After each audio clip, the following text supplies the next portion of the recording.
Signal is a podcast by the Bucks County Beacon. I'm your host and the Beacon's editor-in-chief, Cyril McGlego. Twice a month, we'll use this space to shine a light on the right-wing extremist currents streaming through Bucks County and beyond. We'll talk to guests who will help listeners navigate these perilous political waters by providing insight, analysis, and organizing solutions so that we can steer the community toward calmer, saner, progressive routes. Darren Laustsen has lived in Bucks County for over 35 years. He became involved in local politics after witnessing right-wing extremism consume his daughter's school district. Darren is an outspoken voice in support of public education and against Moms for Liberty. He testified in Harrisburg in support of anti-book banning legislation and took the Pennridge School District to court, uncovering a secret book banning operation initiated by Republican school board members. Today, Darren joins us to talk about his activism in defense of public education and students' freedom to read. Hi, Darren. Welcome to The Signal. Hey, Cyril. Thank you so much for having me on today.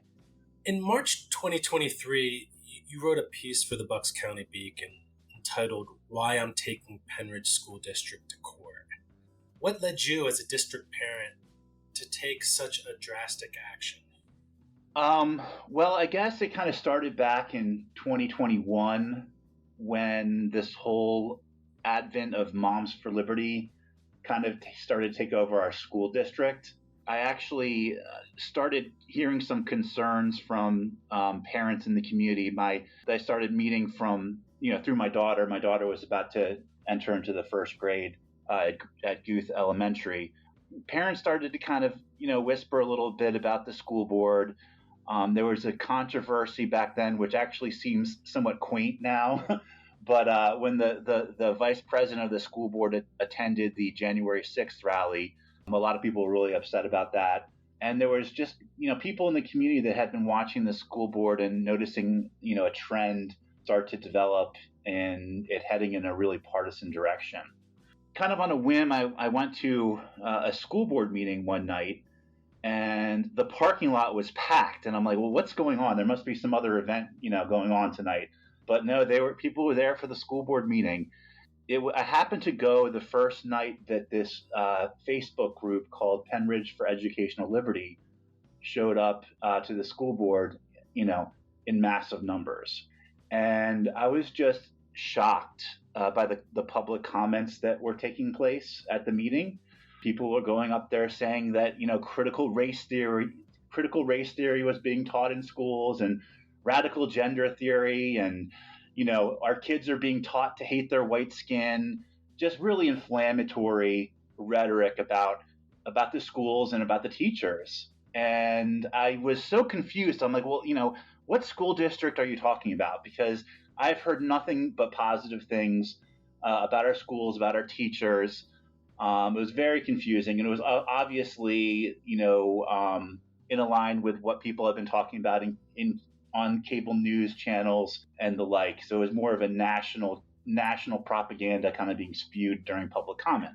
And Darren, one of the things that happened, I watched that meeting myself, though, online. And that was, I believe it was the one you're talking about, was in like 2021. Yeah.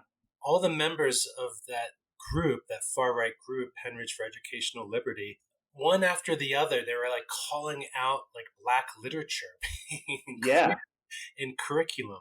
Whether it was Langston Hughes's poem Harlem, autobiographical notes of James Baldwin, Frederick Douglass, Amanda Gorman. I mean, it was shocking to me. And all these white parents who apparently had like no self-awareness about what they were doing. But sorry to interrupt. No, that's absolutely part of, what I was going to kind of bring up is that these public comments were so inflammatory and so, I thought that they were out of bounds.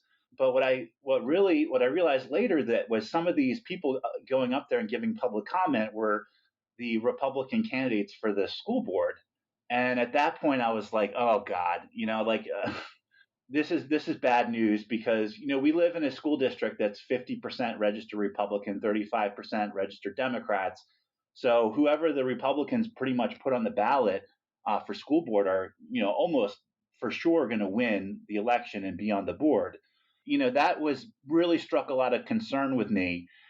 What I was, it's kind of a selfish reasons, but I was really worried about there being a toxic work environment at the school district for teachers, because it was really kind of targeting education and teachers in general and kind of accusing them of things that I didn't think they were doing. So I was really worried about my daughter attending school in that kind of environment. As I started to kind of reach out to people who in the community who were already started to put together kind of a resistance to this. And I can't say enough positive things about the people who saw this coming from a long way away, and who started to build kind of a group of people to, come up with a resistance to this.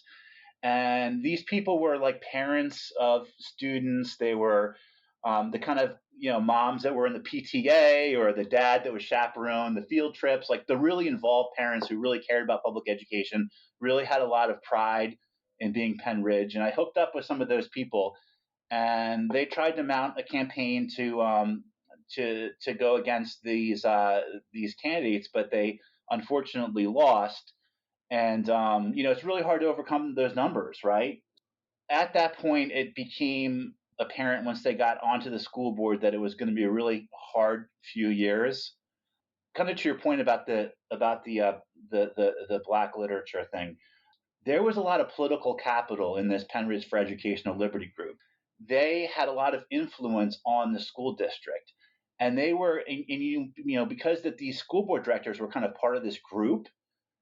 Parents from this group would email the superintendent, and they would just get things done for their agenda automatically. Like that, like they would complain about books being in the ninth grade curriculum by Black authors.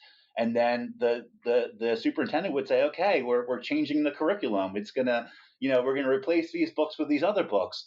And I thought that was a very concerning situation. And it was like, we're just following the input from parents, but they were only following the input of certain parents, and it was the parents with this political capital being in this Facebook group. So that was, it was a really tough few years with these new board members in power, and they brought in, Vermillion Education was the one thing where they brought a consultant in from Hillsdale College, who basically revamped the entire curriculum from the school district, brought in the 1776 curriculum, and were forcing teachers to teach, Christian nationalist curriculum in our schools, which was not received well by the vast majority of the public. And just to add some context, I mean, this was just a one-man operation, right? That was just, whose so-called consultancy business was just a few months old. Pennridge School District was his first customer.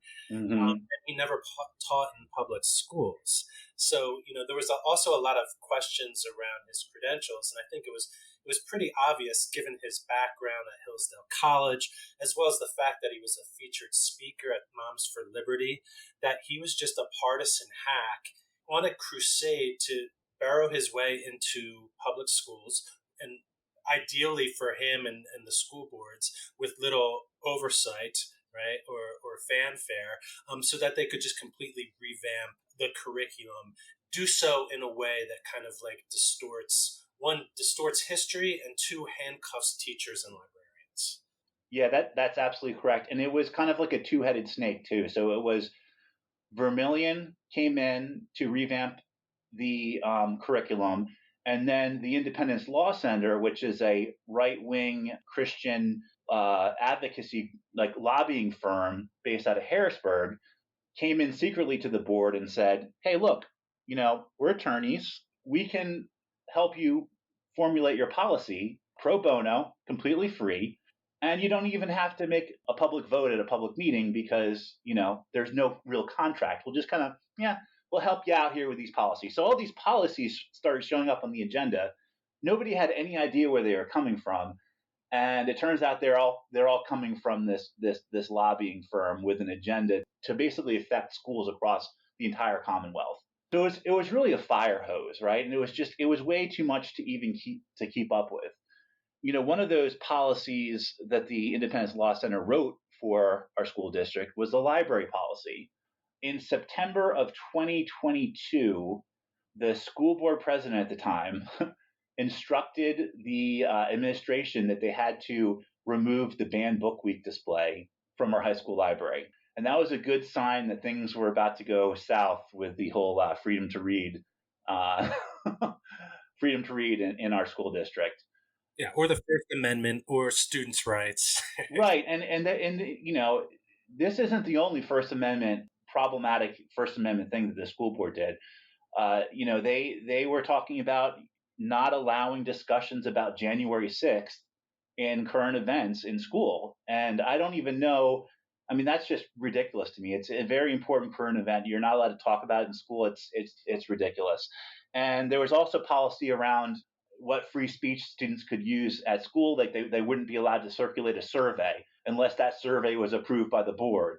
So a lot of really weird things that borderline, if actually passed or were enforced, could end up in a huge lawsuit. This policy, this library policy, was put on the agenda and was passed during the first read, which basically means it was pushed through without the normal due process that policy goes through. You know, when school district policy passes.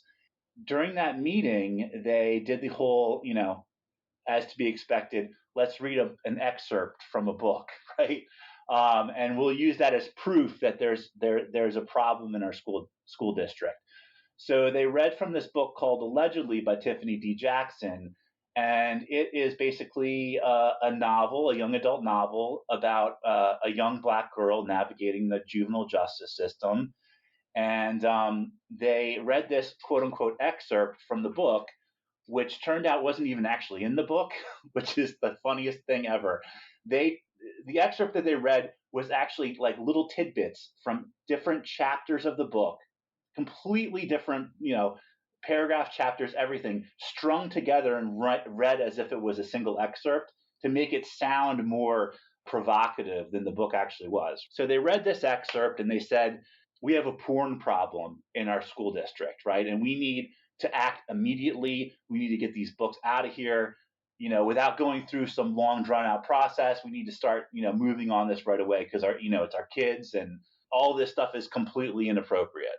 And not only just with the, you know, accusing this literature of being pornographic, but they even took it a step further to suggest that teachers and librarians were trying to sexually groom children by making these types of books accessible to them. That's the really disgusting part. I mean, I've been called a groomer by people on the right in this community just for wanting to know which books were removed. Like, how dare you even ask about which books are removed?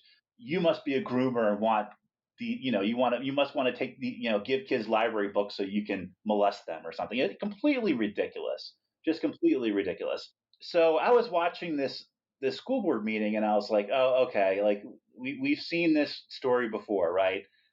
Calling books pornography. This isn't the first time in history where people called a book pornography or heresy or communist or, you know, put whatever name on it you want. So the next day, I went into the online card catalog for the high school library, and I just wanted to see, you know, what kind of books were in the high school library. That was the original intent of looking there and seeing, like, if are there really controversial book there? You know, what are we talking about? Just to make the point or emphasize the point, parents do have access to see Yes. what books are available, and they can actually opt their children out of having access to particular titles if they deem necessary.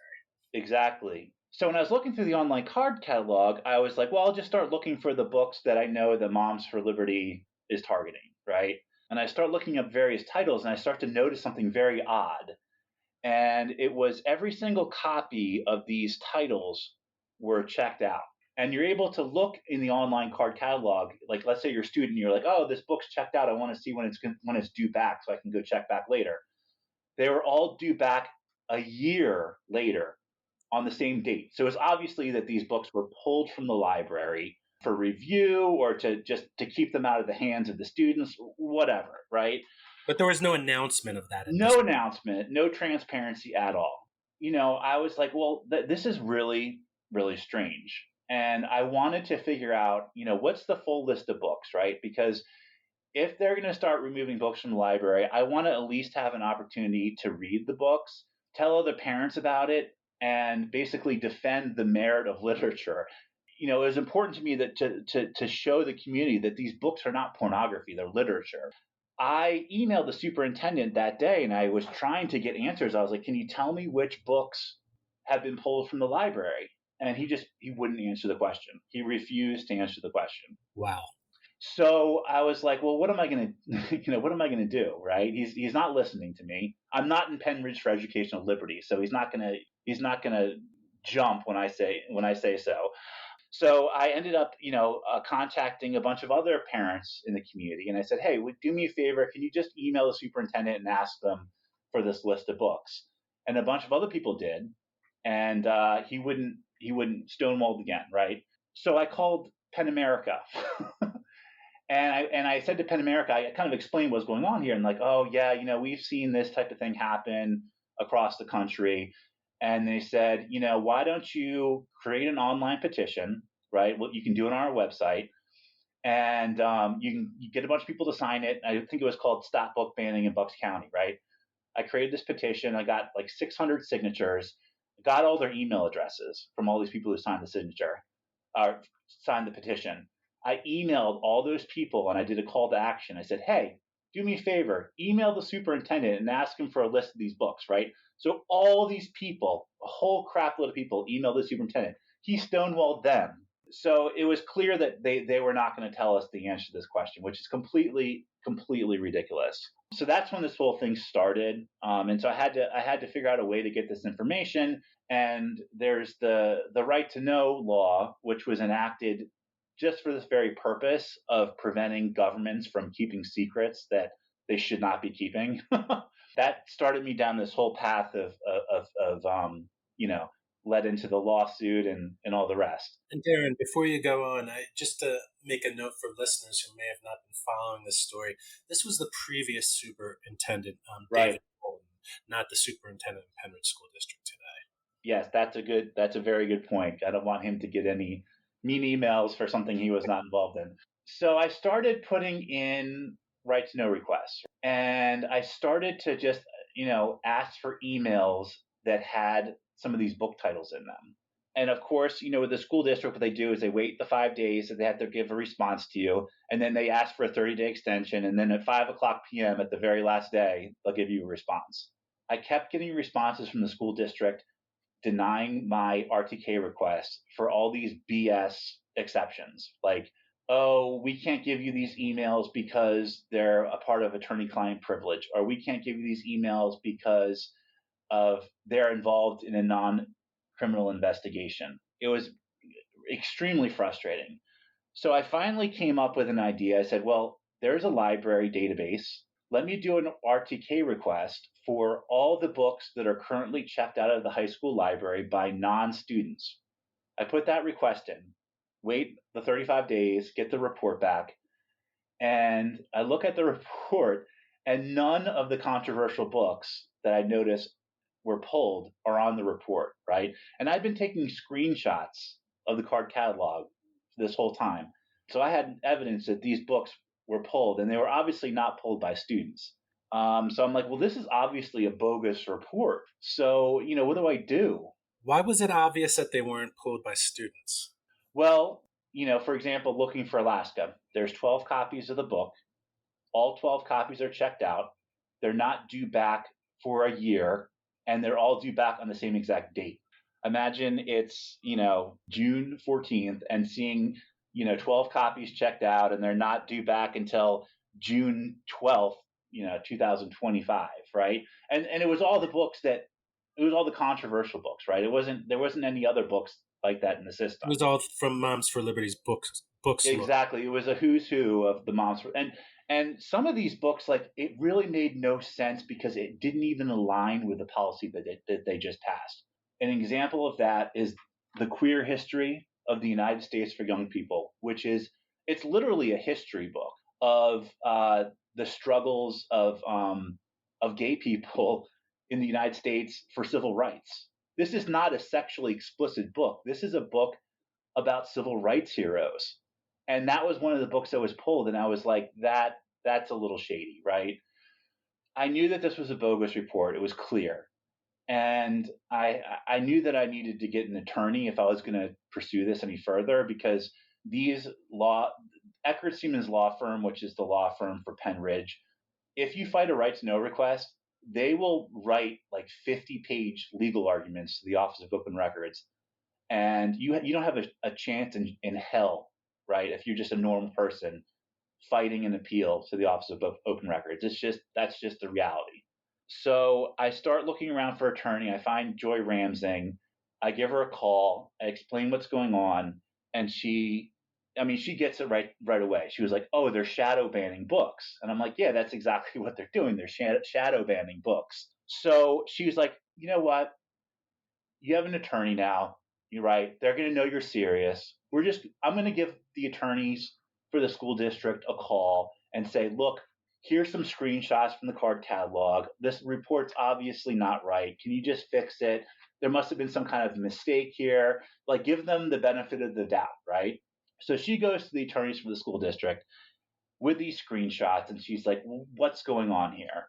They say, "Oh, I don't know. I mean, this is what the reports say. This is accurate according to these reports." They just stonewall us again and say, nothing to see here.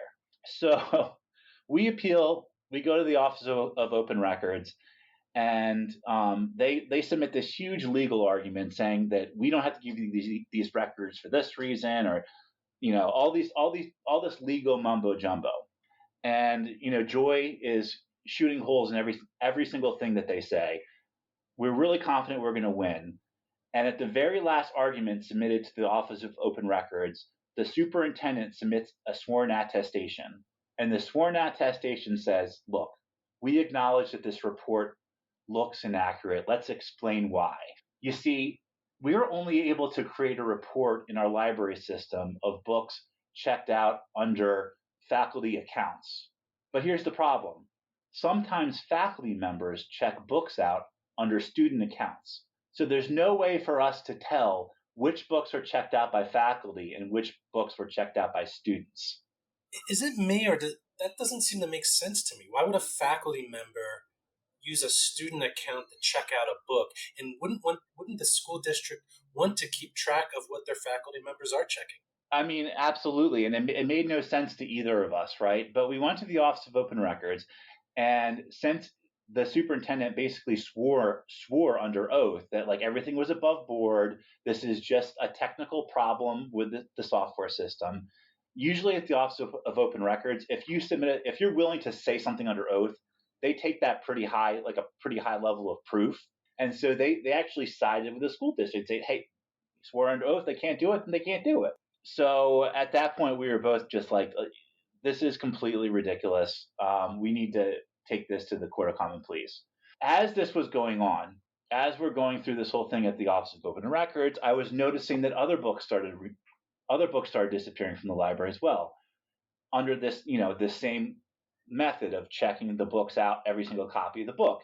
At the end of the school year, there was a school board meeting, and there was a weeding log that was presented. And the weeding log was, the books that it's usually what books are being obsoleted from the library, so in bad condition, or that aren't, read, or, old encyclopedias, old John Grisham novels that nobody reads anymore, so on and so forth. But the weeding log was like a who's who of Moms for Liberty titles. So the whole community is like, what the hell is going on here, right? Why are all these books being weeded? Why is Beloved by Toni Morrison being weeded? Why is The Perks of Being a Wallflower being weeded? 12 copies, right? It made no sense whatsoever. But at that meeting, they're like, oh, no, the librarians say that, this is just their weeding and this is just normal, I think that the reason they put on the actual logs themselves was infrequent use, which is hilarious because they've been checked out the entire year. How can you say infrequent use, right? So anyway, we go to so they approve this weeding log. The books are removed. We get to the Court of Common Pleas. While the case is pending in the Court of Common Pleas, I was actually able to get some evidence from a different right to know request that kind of blew the whole thing open. That evidence basically showed that on the day that the district created my right to know request, all these books were checked out by a faculty account. And then on the day they ran my report, the books were checked back in and then checked back out again under a faculty account.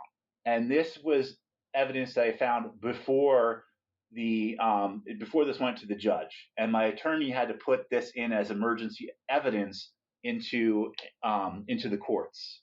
Once the district saw this evidence, they knew that they were screwed, basically. They went into court and they basically admitted, like, look, we did an investigation, we looked at this, the reports that we provided were false, and their explanation was it was the librarian. Let's back up a minute, though. So does this prove that Superintendent David Bolton lied under oath? My attorney says that it's perjury. He was very crafty in the way he wrote his attestation, where I think he did it in a way where he could technically maybe say that he wasn't lying, but it was so misleading to the point where she thinks that it meets the bounds of perjury. So I don't know. I'm not an expert on that type of law, but it was definitely. So maybe best case scenario, he knew he was being deceptively vague. Exactly. And the one thing that bothers me personally is I think he gets off kind of scot-free in this whole story.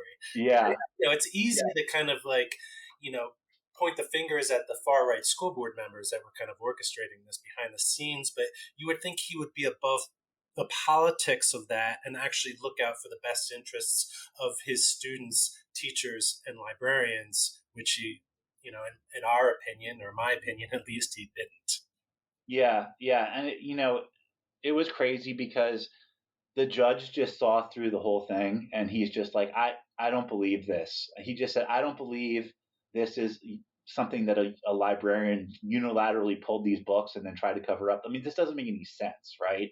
And the attorney for the district at that point seemed to just like give up on the fact of trying to fight the case, and it was more like PR mode of saying, okay, this bad thing happened, but it had nothing to do with the school board, nothing to do with the superintendent, right? It was disgusting. It was really just. I mean, everybody in that courtroom was completely disgusted, and even the attorney kept asserting, "Oh, the librarian did this, the librarian did this, the librarian did this," and at one point in the courtroom, she said, "Oh, but she denies doing it," and the judge was like, I thought you just said the librarian did it." "Oh, well, she denies doing it, but we did an investigation, and that's what we concluded." Okay, whatever.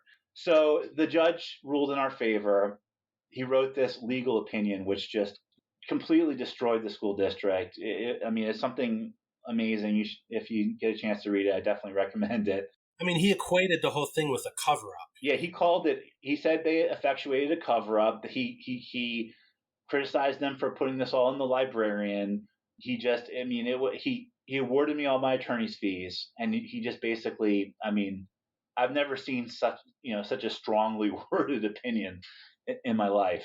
So he basically said, look, obviously, you can't check books out under a student account and then say you can't create a report of faculty checkouts. That is obvious, obviously that is, I think he described it as you're trying to create a maze, put something at the end of the maze, and then say you can't get through the maze. So he said, look, you have to create a report, and this time you have to show within the report those books checked out by faculty members under these fake student accounts. And so that was the outcome of that a court decision. So I get this report finally from the school district, and what I saw was just completely unbelievable. First of all, I could see what happened with the original batch of books that were removed, and I saw that on the day that they ran my right to know request, they moved all the books into a student account, and then from that point forward for the rest of the year, they would remove books from the library under this fake student account. So there was multiple purges throughout the year of these books, which is hilarious because they're trying to cover up what they're doing. But by the fact that we know that these books were checked out under a fake student account, we can know exactly the books that they they got rid of secretly, right? So, of course, they continue to blame the librarian and just say this was the librarian weeding. I think somebody somebody tried to say that, oh, this was a clerical error by the librarian, but she was making these decisions to remove these books, and it didn't ring true to me, right? I mean, I just knew that that was complete bullshit. So I had to find proof that it was actually where these directives were actually coming from. I kind of took a shot in the dark, and for the first big purge of books that happened, from the report I could see the date of it. I had actually kind of cross-referenced it to some other past denied right to know requests from the district, and I knew that there was emails between the superintendent and the school board members the day previous to this big purge. So I said, I bet these school board directors told the superintendent to remove these books. So I put a right to know request in for like that 3-day period. And I said, give me all the emails from this 3-day period where a school board director instructs the superintendent to remove books from the library. Of course, wait 35 days, get a response back. The response says, we acknowledge that these emails exist, but we're not going to give them to you because they're exempt under the non-criminal investigation clause of the right to know law, which I could not even believe the gall that they had to try to use that exception for emails containing book banning directives. I mean, that is not the intent of that exception whatsoever. I called my attorney and I said, can you believe this? And she's like, well, no, I can't, but yes, I can. And she was like, if this goes before a judge, there's no judge in Bucks County that's going to say that these emails can be kept private. So we tried to I tried to go back to the district and say, like, look, we're going to fight this, right? They still were pushing back on it. And I'm thinking, do I have to go to court again? Like I don't have the resources, the time, the energy to do this again. So long story short, we ended up coming to a settlement agreement, so we didn't have to do this, right? And we decided that we are going to say that if the new superintendent Barrios reviews these emails and just tells us who ordered the books removed, what the books were, and an assurance that the new school board directors will get a copy of these emails so they can kind of, if they want to, do their own investigation of what happened. So that's when we got the sworn attestation from the district, and we realized that not only did Jordan Blomgren and Ricky Chaikin order the removal of these books, these are the same exact books that were deleted from my right to know request that I went to court and got that bad faith ruling. The cover up was of what their actions actually were in the first place. So it was pretty salacious, pretty disgusting that this was all put on the shoulders of a librarian, to be frank. Oh, absolutely. I mean, and here's the moral of the story with these Moms for Liberty far-right school board members. They don't believe in transparency, right? Right. They don't believe in accountability. They don't believe in due process. And they have a law firm, Eckert Siemens, and a superintendent who are aiding and abetting this illegal book banning operation.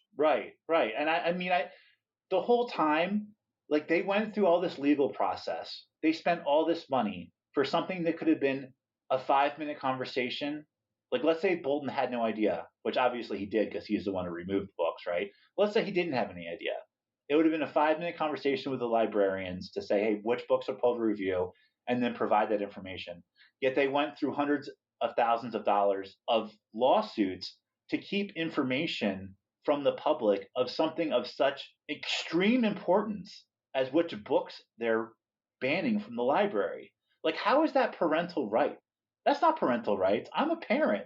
I should know if the school district is trampling on the First Amendment rights of my kids. I should be able to know, which books which books are impacted. So at least I have an opportunity to try to defend them. Well, it's not parental rights for everyone, Darren. It's not Right. parental rights for you, right? It's parental rights for the loud, obnoxious, immoral minority who actually know that their ideas aren't popular, which is why they do these kind of like back channel things in the shadows, go through these shadow bans, because they know if they put it out for everyone to see, people like you and others throughout the district, which the last election showed, would be outraged and would just reject them and their whole platform. And I think a lot of the outrage on their side is a show. I don't think, I always use this, analogy. I don't think if these parents of these people who are so upset about these library books, like let's say they have a high school student, and let's say one night they go out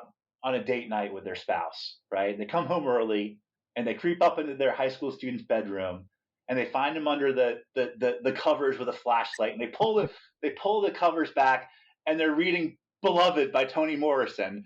Would they really be upset? I mean, come on. You're reading a Pulitzer Prize winning book. Are you going to be upset? Are you going to be like, this is porn?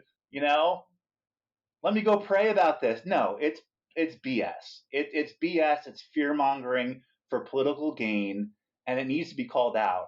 Let's hope that this is an embarrassment for them, and that this doesn't happen ever again. Well, like I said, some things have changed since then, and one of them is that now there's a new school board majority in a predominantly, Republican district. Now Democrats have the majority. One thing I don't understand, though, is why wouldn't the new Democratic majority choose to hire a new law firm to actually represent the school district after the record of just absolute failure? And one might suggest that they were being unethical as well with the way they kind of handled themselves. Why hasn't the Democratic majority hired a new law firm? That's a great question. I don't know the answer to that, but this law firm, Eckerd Siemens, it's not only kept information from the public; it's kept information from other board members. Talk to the board members, the Republican board members on the previous board who weren't part of the five, which the five it was like a caucus of school board members that all kind of pushed the agenda in lockstep, right? Talk to the Republicans and talk about how they were denied access to information as board members by this law firm. This law firm uses denial of information as a way to keep themselves in the position that they're in, and to and it's terrible.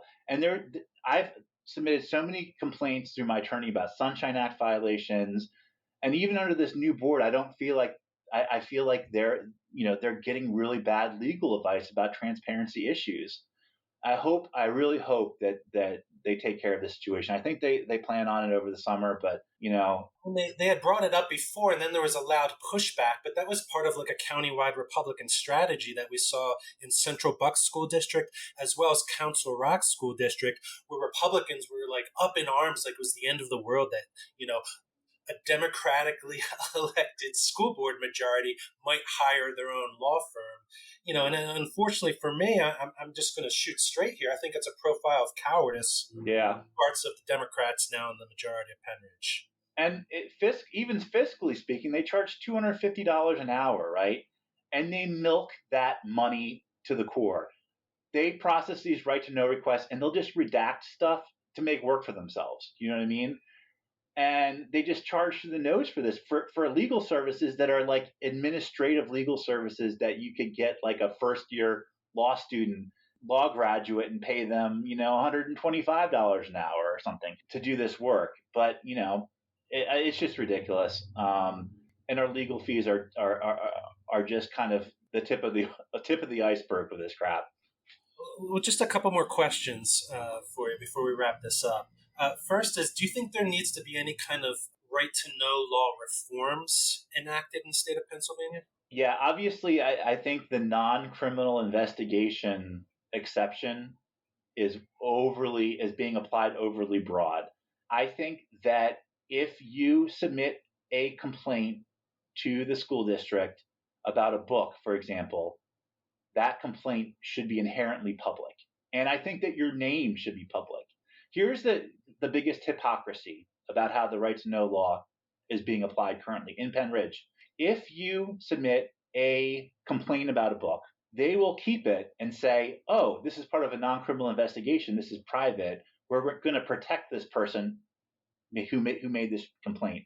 But if I write an email and complain and say, I'm upset that this book was banned, that's public. My name is public. my complaint is public. So how that's a complete misbalance, and protects people who want to ban books and doesn't protect those who want to keep them around. So I think there needs to be a carve out in the right to know law, at least for this particular topic, because it's really dangerous. And I'm sure that this is happening across the Commonwealth. People are getting away with it 99% of the time because people aren't pushing back, and it's a bad precedent. It's bad. And it might not even be like parents in the district with kids in the actual schools, right? Oh, absolutely, yeah. That's so true. I mean, I think that people who live in the school district, they have a right to provide their insight to how the school district is managed, but we at least should know where these complaints are coming from, so we can weigh them and understand, if there's a political agenda behind them. Have you given any thought to maybe like going on a little speaking tour across the Commonwealth? Because, I think it would be actually very useful, and maybe you could team up with like Penn America. But we talked about the Independence Law Center, which is the legal arm of the PA Family Institute, which is the state chapter of the Family Research Council, which has been designated an anti-LGBTQ hate group. The Independence Law Center is burrowing its ways into a lot of school districts across the state. And, I have a feeling that there's going to be parents in other districts that are going to be dealing with the same type of issues, the same type of stonewalling that you dealt with. And, it might be helpful for you to kind of like, share your experiences and how you fought back against the book banners and soundly defeated. Yeah, I mean, it's really disturbing to see Independence Law Center and where their fingers are everywhere. Everywhere. Every single week we see a new school district where this comes up, and half the time it was uncovered that they were working with the board secretly, which is really, really concerning. We try to me and some of my friends try to reach out to some of these people in these school districts when we see that kind of thing posted and say like, hey, look, we ran into the same thing. If you ever want to talk, just let us know, because it's a pervasive problem. I don't know what the answer is. Frankly, I don't think that you should be able to enlist the services of a law firm without a public vote, even if it's pro bono, because of situations like this. Like, we should know where these policies are coming from at the very least. Yeah, I mean, I try to reach out. I've gotten myself into enough trouble already, but I'm always willing to talk to people if they want to talk. Well, that's good trouble. And the part of the problem is, we're dealing with, this is a nationwide movement on the right that has all these different tentacles, whether it's like Moms for Liberty, the Leadership Institute, the Heritage Foundation, Christian nationalist groups. So, in order to combat that, I think one, you have to start organizing in your community like you and other Pennridge parents did. But I think, it might make sense in the future to think about creating countywide and statewide networks as well, because there's a lot of money going into the right wing efforts to ban books, to erase LGBTQ students from their visibility from their schools or the representation in the books, as well as to rewrite history. So maybe that might be a conversation for another podcast episode with you. But Darren, thanks so much for, one, taking the time to, talk to us today. And then second, thank you for the work you did over the last several years. I'm sure it was exhausting, emotionally, physically, and financially as well. So, but you really did like a great public service. So thanks so much, Darren. I appreciate it. Thank you, Cyril, so much. And thank you so much for all your work with the Beacon. It was such an important part of this, having a voice to be able to spread this story around. I had some problems getting traditional media to cover this in the early stages, and the Beacon provided a great place for this story to get out and get people interested in what was going on. So I appreciate that. Thank you. Okay. And just a shout out to the team at the Bucks County Beacon, especially Jenny Stevens, who really kind of made Pennridge or be, and then just to the, community voices like yourself, David O'Donnell, and others, who just kind of would lend their voices and to kind of, speak out when they saw something wrong happening in the district. So, the whole Pennridge community that was instrumental in creating the conditions to make changes like we're seeing now, and a pivot back to sanity and doing what's best for the students and teachers and librarians. A big shout out and thank you to the entire Pennridge community. Keep up the good fight. We will. You too. This has been The Signal, a podcast by the Bucks County Beacon. I'm Cyril Migaleko, editor-in-chief and host. For more progressive news, analysis, and opinion from Bucks County and beyond, go to www.buckscountybeacon.com.